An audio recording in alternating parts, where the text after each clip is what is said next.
Je n'aurais jamais pensé partager cette histoire, mais me voilà. Je suis un homme de 28 ans qui a eu une vie assez difficile, surtout sur le plan familial. Ma mère est morte en me donnant naissance, ce qui, je suppose, a donné le ton à ma relation avec mon père. Il ne s'en est jamais vraiment remis et m'a toujours traité comme si j'étais la raison de sa disparition. Évidemment, je n'ai aucun souvenir de ma mère, mais j'ai entendu des histoires de la part de parents sur à quel point elle était excitée de m'avoir. Apparemment, elle avait toujours voulu être mère et avait lutté contre des problèmes de fertilité pendant des années avant de finalement tomber enceinte de moi. Je pense que cela rend toute la situation encore plus tragique. Elle a finalement obtenu son vœu, pour qu'il lui soit arraché. En grandissant, notre maison était remplie de photos de ma mère. Mon père a tout gardé exactement comme elle l'avait laissé, comme une sorte de sanctuaire. Ses vêtements pendaient encore dans le placard, ses livres remplissaient encore les étagères. C'était comme vivre avec un fantôme. Parfois, je me faufilais dans sa chambre juste pour toucher ses affaires, essayant de former une sorte de lien avec cette femme que je ne connaîtrai jamais. Mon père, en revanche, était une autre histoire. Il était physiquement présent, mais émotionnellement, il aurait aussi bien pu être sur une autre planète.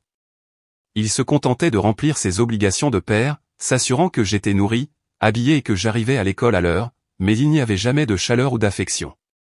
Pas de câlin, pas de « je t'aime », pas même une tape dans le dos pour un travail bien fait. Je me suis toujours senti comme un étranger dans ma propre maison. La plupart du temps, mon père me regardait à peine, et encore moins me parlait. Quand il me parlait, c'était généralement pour me critiquer ou me comparer à mon cousin, Jake. Le père de Jake, mon oncle, est décédé dans un accident de voiture quand Jake avait 7 ans, alors mon père l'a en quelque sorte pris sous son aile. Je me souviens du jour où nous avons appris la nouvelle concernant mon oncle. C'était un mardi après-midi pluvieux, et je faisais mes devoirs à la table de la cuisine quand le téléphone a sonné. Mon père a répondu, et j'ai vu son visage s'effondrer en écoutant la personne à l'autre bout du fil. C'était la première et la seule fois que j'ai vu mon père pleurer. Il a raccroché, s'est assis lourdement à la table et a fixé le vide pendant ce qui a semblé des heures. Après ça, Jake a commencé à passer beaucoup plus de temps chez nous. Au début, j'étais excité. Je pensais que peut-être, avoir un autre enfant dans les parages rendrait les choses plus amusantes, peut-être même que ça sortirait un peu mon père de sa coquille. Mais il ne m'a pas fallu longtemps pour réaliser que la présence de Jake ne faisait que souligner le vide dans ma relation avec mon père. Il disait toujours des choses comme « Pourquoi ne peux-tu pas être plus comme Jake ?» ou « Jake ne ferait jamais ça ». C'était comme si Jake était le fils qu'il avait toujours voulu, et que moi, j'étais juste là. Jake était athlétique, extraverti et charismatique, tout ce que je n'étais pas, alors que j'étais studieux et introverti. Jake était l'âme de la fête, mon père gobait tout. J'ai fait de gros efforts pour obtenir l'approbation de mon père. J'ai rejoint toutes les équipes sportives, j'ai eu de bonnes notes, j'ai même essayé de m'intéresser à ses passe-temps, mais rien ne semblait jamais suffire. Pendant ce temps, Jake ne pouvait rien faire de mal aux yeux de mon père. Il faisait l'éloge de Jake pour les plus petites choses, tandis que mes réussites passaient inaperçues. Une fois, quand j'avais environ 12 ans, j'ai gagné un concours de sciences à l'école. J'avais passé des semaines à travailler sur mon projet, un modèle complexe du système solaire qui bougeait réellement. J'étais tellement excité de le dire à mon père, pensant que peut-être, cela le rendrait enfin fier. Quand je suis rentré à la maison, je l'ai trouvé dans le salon en train de rire et de discuter avec Jake d'un match de football. J'ai essayé de lui parler de ma victoire, mais il a juste hoché la tête et est retourné parler à Jake. C'était comme si je n'étais même pas là. En grandissant, le favoritisme n'a fait qu'empirer. Jake et moi étions dans la même classe, donc nous étions constamment comparés. Au lycée, j'ai en fait surpassé Jake sur le plan académique, mais mon père trouvait toujours des moyens de minimiser mes réussites. Il disait des choses comme « Eh bien, Jake a des choses plus importantes sur lesquelles se concentrer que de simples notes. » Je me souviens d'une réunion parents-professeurs où mon professeur d'anglais s'extasiait sur une dissertation que j'avais écrite. Il a dit à mon père que c'était l'une des meilleures qu'il ait lues de la part d'un élève de mon âge et qu'il pensait que j'avais un véritable avenir en tant qu'écrivain. Mon père a juste grogné et a demandé si cela m'aiderait à obtenir une bourse sportive. Le professeur a semblé confus, et j'ai senti mon visage brûler de honte. Malgré tout, une partie de moi espérait encore que les choses changeraient. Je pensais que peut-être, si je pouvais trouver la bonne chose, la clé magique qui déverrouillerait l'affection de mon père, tout irait bien. J'ai passé toute mon enfance et mon adolescence à poursuivre cet objectif impossible. Le vrai coup dur est arrivé au moment de l'université. J'avais travaillé d'arrache-pied, j'avais été accepté dans une bonne école et j'étais prêt à commencer mon avenir. Je savais que l'argent serait serré, mais je pensais que mon père aiderait au moins un peu. Mon Dieu, comme je me trompais. Je n'oublierai jamais le jour où j'ai entendu mon père au téléphone avec Jake, lui disant qu'il paierait la totalité de ses frais de scolarité. Mon cœur s'est serré. Quand j'ai demandé à mon père s'il pouvait m'aider aussi, il m'a regardé comme si j'étais fou. Il a dit, je ne peux pas me permettre de payer pour vous deux, et Jake en a plus besoin. Juste comme ça, mes rêves d'université se sont envolés. J'ai quand même essayé de m'en sortir. J'ai pris un emploi à temps partiel dans un restaurant local, travaillant les soirs et les week-ends. J'ai postulé à toutes les bourses que je pouvais trouver, mais ce n'était pas suffisant. Le stress était écrasant. J'essayais de suivre mes cours, de travailler suffisamment d'heures pour gagner de l'argent, et de trouver encore du temps pour étudier et dormir. Quelque chose devait céder. J'ai fini par devoir abandonner après le premier semestre. Je ne pouvais pas me le permettre seul, et les emplois à temps partiel que je pouvais trouver ne suffisaient pas à couvrir les frais de scolarité. Pendant ce temps, Jake s'éclatait dans une université prestigieuse, le tout aux frais de mon père.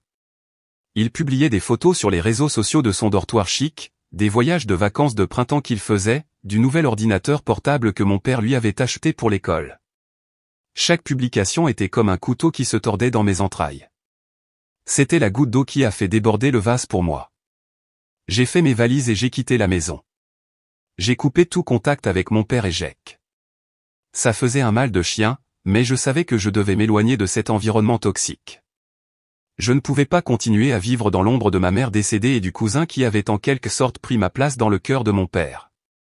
Les dernières années ont été une lutte, c'est le moins qu'on puisse dire. J'ai enchaîné les petits boulots, essayant de joindre les deux bouts. J'ai été serveur, j'ai travaillé dans la construction, j'ai fait des gardes de nuit dans des stations-service, tout ce qu'il fallait pour garder un toit sur ma tête et de la nourriture dans mon estomac. Ça a été dur, surtout en voyant les mises à jour de Jake sur les réseaux sociaux sur son incroyable expérience universitaire et le super travail qu'il a décroché après son diplôme, mais je construis lentement une vie pour moi, selon mes propres termes. Maintenant, j'ai un travail décent, rien d'extraordinaire, mais ça paie les factures. Je suis gérant dans une librairie locale. Ce n'est pas ce que j'imaginais pour moi, mais j'aime être entouré de livres toute la journée. Je prends même des cours du soir au collège communautaire, essayant d'obtenir ce diplôme que j'ai toujours voulu. Ce n'est pas facile, mais au moins, je le fais par moi-même. Je me suis fait de bons amis en cours de route, des gens qui m'acceptent pour qui je suis, pas pour qui ils veulent que je sois. Ils sont devenus la famille que je n'ai jamais vraiment eue. Nous avons des soirées jeux hebdomadaires, nous partons en camping quand nous pouvons nous le permettre, et nous sommes là les uns pour les autres dans les bons comme dans les mauvais moments. Ce n'est pas parfait, mais c'est à moi, et ça veut dire quelque chose. Je pensais avoir laissé tout ce drame familial derrière moi, mais la vie a une drôle de façon de vous réserver des surprises quand on s'y attend le moins. Hier, j'ai reçu un appel d'un numéro que je ne reconnaissais pas. Quand j'ai répondu, j'ai été choqué d'entendre la voix de mon père à l'autre bout du fil. Ça fait 3 ans que nous ne nous sommes pas parlé, et maintenant il demande de l'aide. Je ne suis pas sûr de ce que je ressens à ce sujet, mais je sais une chose, je ne suis plus ce même enfant qui cherche désespérément son approbation. Mise à jour 1. Une semaine s'est écoulée depuis l'appel inattendu de mon père, et je suis encore en train de digérer tout ce qui s'est passé. Quand j'ai entendu sa voix au téléphone, cela a ramené un flot de souvenirs, la plupart pas très bons. Il semblait différent, cependant, plus vieux, plus fatigué, et désespéré. Il a commencé par des banalités, me demandant comment j'allais. C'était bizarre et forcé, comme s'il essayait de prétendre que les dernières années n'avaient pas eu lieu. Puis il en est venu à la vraie raison de son appel, il avait besoin d'argent, beaucoup d'argent. Au début, j'étais trop choqué pour répondre. Cet homme qui ne m'avait jamais donné un centime pour l'université, qui avait choisi mon cousin plutôt que moi encore et encore, me demandait maintenant une aide financière. L'ironie ne m'a pas échappé. Quand j'ai finalement retrouvé ma voix, je lui ai demandé pourquoi il venait me voir. Et Jake, son garçon en or? Ne devrait-il pas être celui qui l'aide? Mon père est resté silencieux un moment, puis il a marmonné quelque chose sur le fait que Jake était occupé avec son nouveau travail et n'avait pas les moyens d'aider pour le moment. Je n'ai pas pu m'empêcher de rire. Après des années à m'entendre dire à quel point Jake était meilleur, comment il méritait les opportunités que je n'avais pas, maintenant je devais prendre le relais. J'ai dit à mon père exactement ce que je pensais de cette idée. Je lui ai suggéré d'aller plutôt parler à Jake, puisqu'il a toujours été le favori de toute façon. Il y a eu un long silence à l'autre bout du fil. Puis mon père a commencé à dire quelque chose sur le fait qu'il regrettait certaines des décisions qu'il avait prises, qu'il voulait arranger les choses, mais je l'ai interrompu. Je lui ai dit que c'était bien trop peu, et bien trop tard. J'avais passé des années à essayer de gagner son amour et son approbation, et maintenant qu'il avait besoin de quelque chose de moi, il était prêt à jouer le père repentant. J'ai mis fin à l'appel peu de temps après. Dès que j'ai raccroché, j'ai senti un mélange d'émotions m'envahir. Une partie de moi se sentait coupable de l'avoir repoussé. Après tout, il était toujours mon père. Mais une plus grande partie de moi s'est sentie soulagée. Pour la première fois, je m'étais défendu contre lui. Je n'ai pas cédé aux besoins de son approbation qui m'avait animé pendant si longtemps. Les jours suivants ont été difficiles. Je n'arrêtais pas de rejouer la conversation dans ma tête, me demandant si j'avais fait le bon choix. J'ai pensé à toutes les fois où j'avais eu besoin d'aide et où il n'avait pas été là pour moi.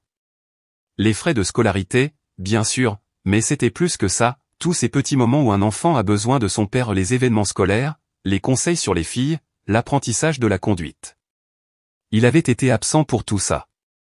Je me suis souvenu de mon premier chagrin d'amour quand j'avais 16 ans.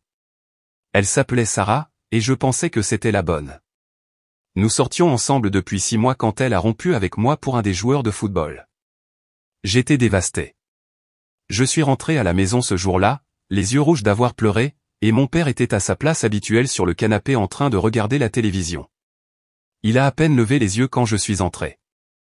Je suis resté là un moment, espérant qu'il demanderait ce qui n'allait pas, mais il a juste grogné et m'a dit que je bloquais l'écran. Je suis allé dans ma chambre et j'ai pleuré jusqu'à m'endormir cette nuit-là. Ou la fois où j'ai eu mon permis de conduire. La plupart des pères de mes amis leur avaient appris à conduire, mais pas le mien. J'ai dû supplier mon voisin, Monsieur Johnson, de m'apprendre. Quand j'ai finalement réussi l'examen, je suis rentré à la maison, excité de partager la nouvelle. Mon père était dans le garage en train de travailler sur sa voiture avec Jake. Je leur ai montré mon nouveau permis, et Jake m'a félicité. Mon père a juste hoché la tête et est retourné expliquer quelque chose sur le moteur à Jake. Je ne pense pas qu'il m'ait jamais laissé conduire sa voiture. Je ne pouvais pas non plus m'empêcher de me demander dans quel genre de problème il était pour avoir besoin de me demander de l'argent. Mon père avait toujours été fier, presque à l'excès. Pour qu'il tende la main comme ça devait être sérieux. Malgré tout, une petite partie de moi s'inquiétait pour lui.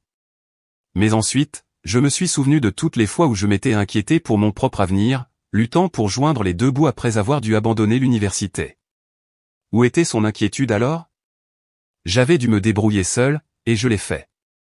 J'ai construit une vie pour moi sans son aide. Pourquoi devrais-je me précipiter pour l'aider maintenant ? J'ai pensé à ma première année après avoir quitté la maison. J'avais déménagé dans une nouvelle ville où personne ne me connaissait, déterminé à prendre un nouveau départ. J'ai trouvé un petit studio que je pouvais à peine me permettre et j'ai pris tous les emplois que je pouvais trouver. Je travaillais comme concierge le jour et comme serveur la nuit. J'étais tout le temps épuisé, mais je m'en sortais par mes propres moyens. Il y a eu des nuits où je rentrais de mon service au bar, les pieds endoloris, sentant la bière et les cigarettes, et je me demandais si j'avais fait une erreur. Peut-être que j'aurais dû ravaler ma fierté et rester à la maison, essayer de faire en sorte que les choses fonctionnent avec mon père. Mais ensuite, je me suis souvenu des comparaisons constantes, du sentiment de ne jamais être assez bien, et j'ai su que j'avais pris la bonne décision. Au fil des jours, j'ai commencé à me sentir plus confiant dans ma décision. J'ai réalisé qu'en ne cédant pas à sa demande, je fixais enfin une limite. Je lui montrais que je ne suis pas le même enfant qu'il pouvait bousculer et ignorer.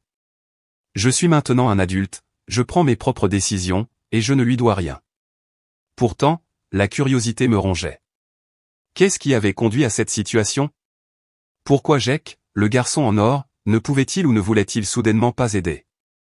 Je me suis retrouvé tenté de faire quelques recherches pour découvrir ce qui se passait réellement avec mon père et mon cousin, mais j'ai hésité. Est-ce que je voulais vraiment ouvrir cette boîte de Pandore ?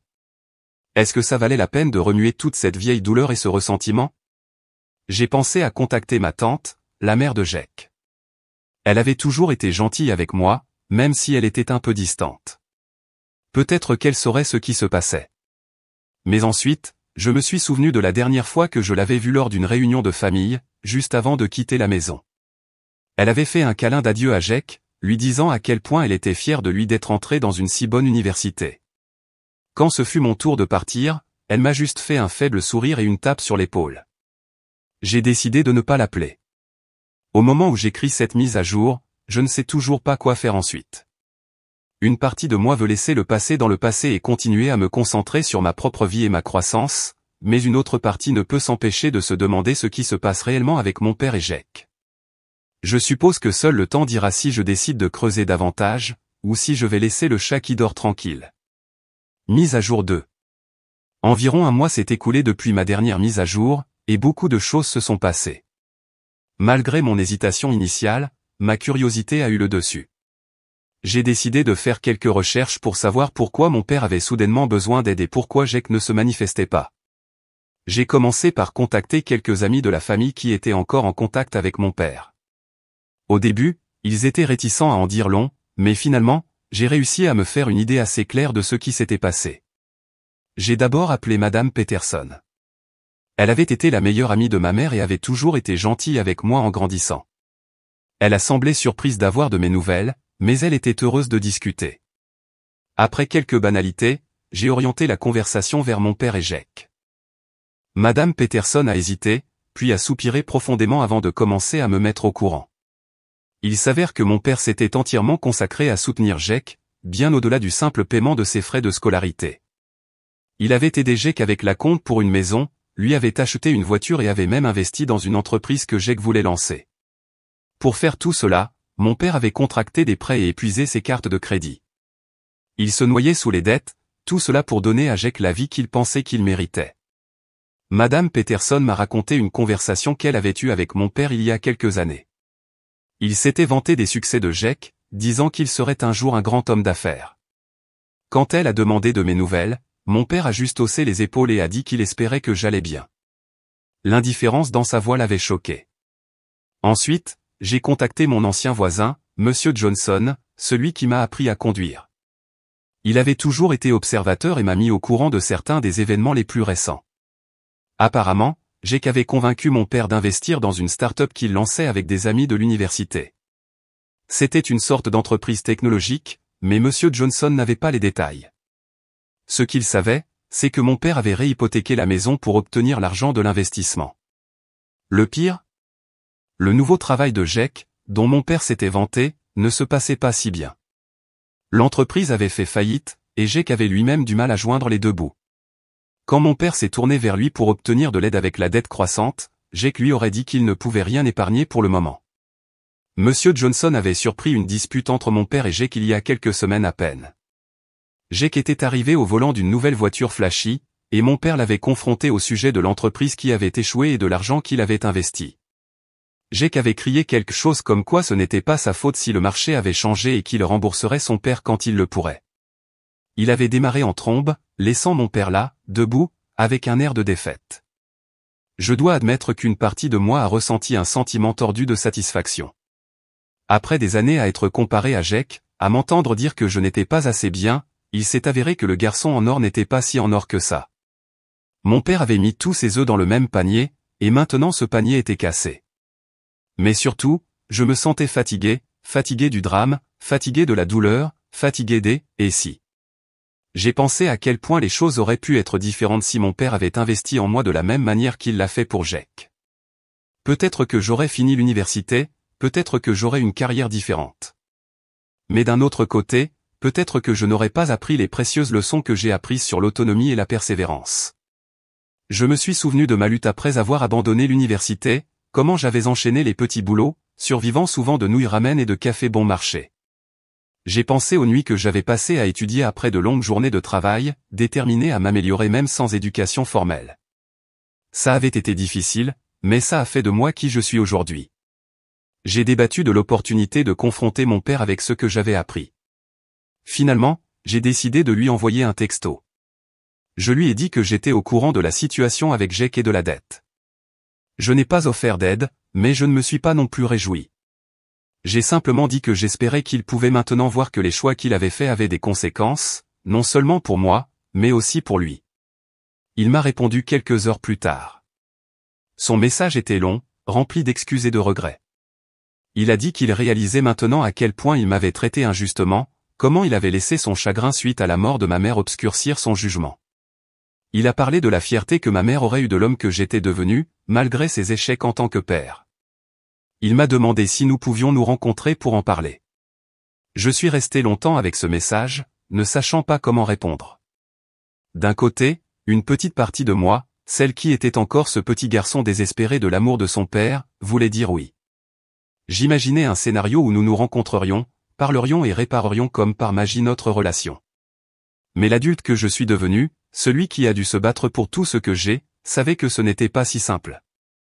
J'ai pensé à tous les jalons que mon père avait manqués, ma remise de diplôme du lycée, où j'avais balayé la foule du regard dans l'espoir de voir son visage, pour être déçu, mon premier appartement, que j'avais meublé avec des articles de seconde main et beaucoup de détermination, la promotion que j'avais récemment reçue à la librairie, que je n'avais personne avec qui célébrer à part mes amis.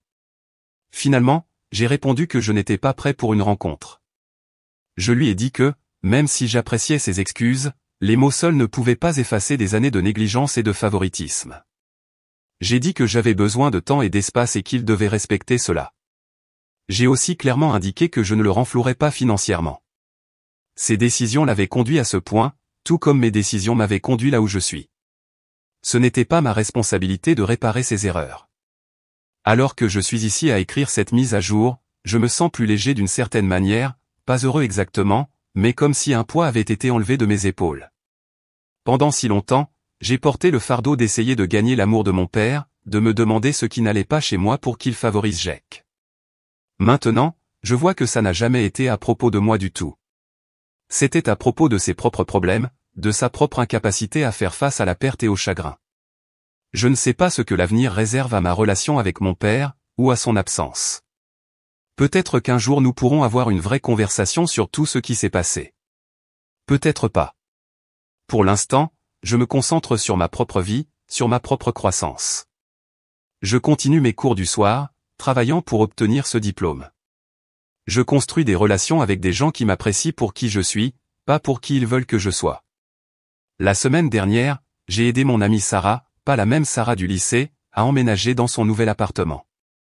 En déballant les cartons et en arrangeant les meubles, j'ai réalisé que ce sont ces liens, cette famille choisie, qui comptent vraiment, pas l'approbation de quelqu'un qui n'a jamais pu voir ma valeur. Ce n'est pas toujours facile, mais je trace mon propre chemin, et pour la première fois depuis longtemps, j'ai l'impression d'être exactement là où je suis censé être. Je ne suis pas sûr de ce que demain apportera, mais je sais que je l'affronterai selon mes propres termes, avec la force que j'ai bâtie à travers des années d'autonomie. C'est quelque chose que mon père et son favoritisme ne pourront jamais m'enlever.